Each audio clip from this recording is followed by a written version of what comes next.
YSR Congress party Kurnool జిల్లా ఆదోని శాసనసభ నియోజకవర్గం బలపరిచిన అభ్యర్థి శ్రీ వై సాయి ప్రసాద్ రెడ్డి ఆదోని శాసనసభ ప్రజలకు 3 పర్యాయములు ఎమ్మెల్యేగా సేవలందించి అన్ని వర్గాలకు, అగ్ర కులాలకు, ఎస్సీ ఎస్టీ బీసీ మైనారిటీ వర్గాలకు, స్త్రీలకు, పిల్లలకు ఏ చిన్న కష్టం వచ్చినా అన్ని సమయాల్లో నేనున్నాను అనే భరోసా ఇచ్చే అభయ హస్తమే వై సాయి ప్రసాద్ రెడ్డి. విశ్వసనీయకు మారిపేరైన వైఎస్ జగన్మోహన్ రెడ్డి గారు స్థాపించిన వైఎస్ఆర్ కాంగ్రెస్ పార్టీ ఎమ్మెల్యే అభ్యర్థిగా ఆదోని ప్రజలందరినీ జరగనున్న 2024 ఎన్నికల్లో ఫ్యాన్ గుర్తుకి ఓటేసి జననాయకుడు దివంగత వైఎస్ రాజశేఖర రెడ్డి ప్రజలందరికీ అందించిన సంక్షేమ పథకాలకి కొనసాగింపు చర్యగా నవరత్నాల పేరుతో వైఎస్ జగన్మోహన్ రెడ్డి గారి అందించే సుపరిపాలనకే ఆశీర్వదించే ప్రార్థన.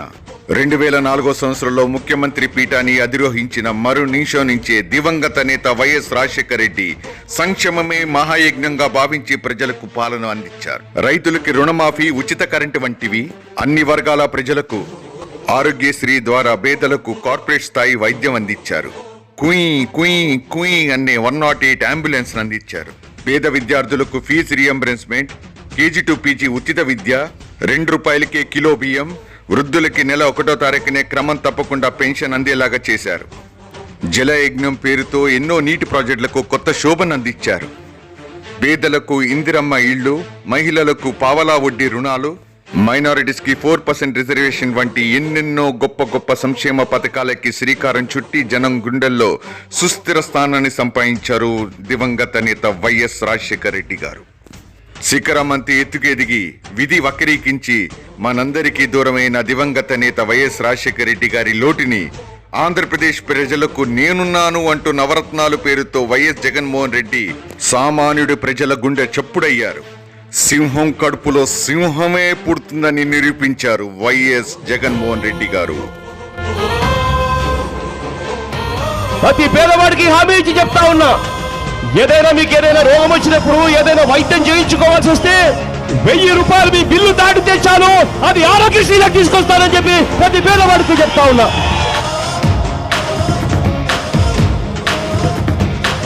నాన్నగారి టైంలో జరిగిన దానికన్నా కూడా ఇంకా గొప్పగా జరిగేట్టుగా ప్రతి ప్రయత్నము చేస్తాం. ఇటుపక్క విశ్వసనీయకి, ధర్మానికి, ప్రజా సంక్షేమానికి దర్పణమైతే మరోపక్క కేవలం అవకాశవాద రాజకీయానికి కూటములు. నరేంద్ర మోడీ కరుడుగట్టిన ఉగ్రవాది, మంచివాడు కాదు. అదే మరి ఇక్కడ మైనారిటీ సోదరులు ఉన్నారు, వాళ్ళందరినీ ఒకటే కోరుతున్నా, తమ్ముళ్ళు మళ్ళీ గాని మీరు గాని నరేంద్ర మోడీకి ఓటేస్తే చాలా సమస్యలు వస్తాయి. రాజీనామా చేయాలని డిమాండ్ చేసిన మొట్టమొదటి వ్యక్తి నేనేనని మీ అందరికీ తెలియజేస్తున్నా. భార్యనే చూసుకునే వాడు దేశాన్ని ఏం చూసుకుంటాడు? మీకు అధికారం ఉందని మీరు దాడులు చేస్తే రేపు రాబోయే రోజుల్లో మీరు పారిపోయే రోజు దగ్గరలోనే ఉందని ప్రధానమంత్రి గారికి హెచ్చరిస్తున్నానని చెప్పి కూడా నేను మీకు తెలియజేస్తున్నా. ఎప్పుడు మాట్లాడినా ప్రధానమంత్రి నేనేదో వాచ్మ్యాన్ అంటాడు. ఈయన వాచ్మ్యాన్ కాదు, దగాకోరుగా తయారయ్యాడు. దేశాన్ని భ్రష్టు పట్టిస్తున్నాడు. ఏమనుకుంటున్నారు? రక్తం పొంగిపోతా ఉంది. ఊడిగా చేస్తారా మీరు రాష్ట్రంలో? ఎవరు కొడుకు చేస్తారు? అడిగేవాళ్ళు లేరని మీ ఇష్ట ప్రకారం అవుతుంది. ఏం చేస్తారే మమ్మల్ని జైల్లో పెడతారా? మీరు తమాషాలు ఆడుతున్నారు. మీ రోజున స్కామ్ ఆంధ్ర అవ్వలేదు కానీ కరప్షన్ ఆంధ్ర అయితే చేయగలిగారు తెలుగుదేశం ప్రభుత్వ నాయకులు. మీ హెరిటేజ్ మిల్క్ ఫ్యాక్టరీ నుంచి అయితే డబ్బులు తీయట్లేదు కదా, మీ ఆస్తులు ఖర్చు పెట్టుకోవట్లేదు కదా, మరి ఎక్కడి నుంచి వస్తున్నాయి డబ్బులు? ఇదేనా మీ ప్రభుత్వం చేసేది?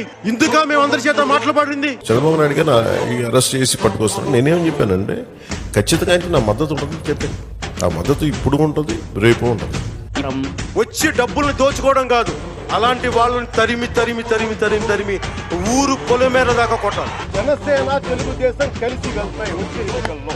ఇప్పుడు చెప్పండి, ఎవరికి సిగ్గుశారు? లోకేష్ గారి కరప్షన్, ఆంధ్రప్రదేశ్ లో కరప్షన్ చాలా ఎక్కువ ఉంది. ఇక లోకేష్ ని కూడా లోపలేస్తే ఇంకా సిగ్గుశరం లేకుండా ఎంత గుర్తుందో. అయినా చంద్రబాబును అవినీతి పరుడు అని ఆయన నోటితోనే స్వయంగా అన్న పవన్ కళ్యాణ్ ఇవాళ బాబును జైల్లో వేస్తే పాపం పండింది అనాలే గాని ఇట్లా జైలుకు పోయి పరామర్శించి ఆయనతోనే కలిసి నడుస్తామంటుండు అంటే ప్యాకేజీ బగ్గనే ముట్టింది అనుకోరా అందరూ? आंध्र की जनता की तिजोरी से पैसे निकाल करके जा रहे हैं, आंध्र ने इसका जवाब मांगना चाहिए. वो बार बार मुझे ये याद दिलाते हैं कि वो मुझसे बहुत सीनियर है। आप सीनियर है दल बदलने में, आप सीनियर है नए नए दलों से गठबंधन करने में, आप सीनियर है अपने खुद के ससुर की पीठ में छुरा भोंकने में,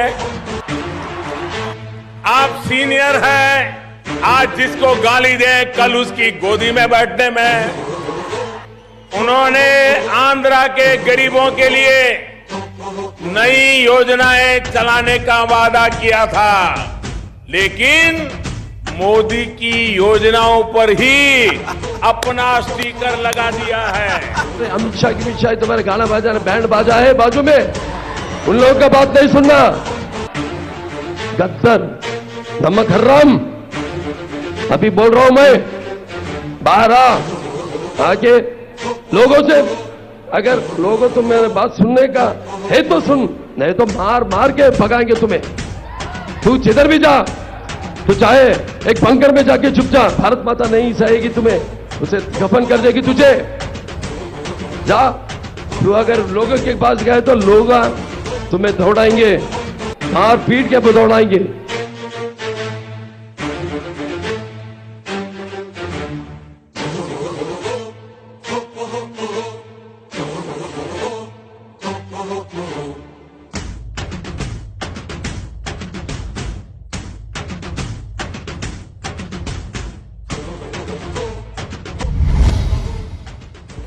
రాజకీయాలలో చంద్రబాబు గాని దత్తపుత్రుడు గాని సవాల్ విసురుతున్నా ధైర్యం ఉందా? 175 నియోజకవర్గాలకు 175 నియోజకవర్గాలు పోటీ చేసి గెలిచే ధైర్యం మీకుందా అని చెప్పి సవాల్ విసురుతున్నా.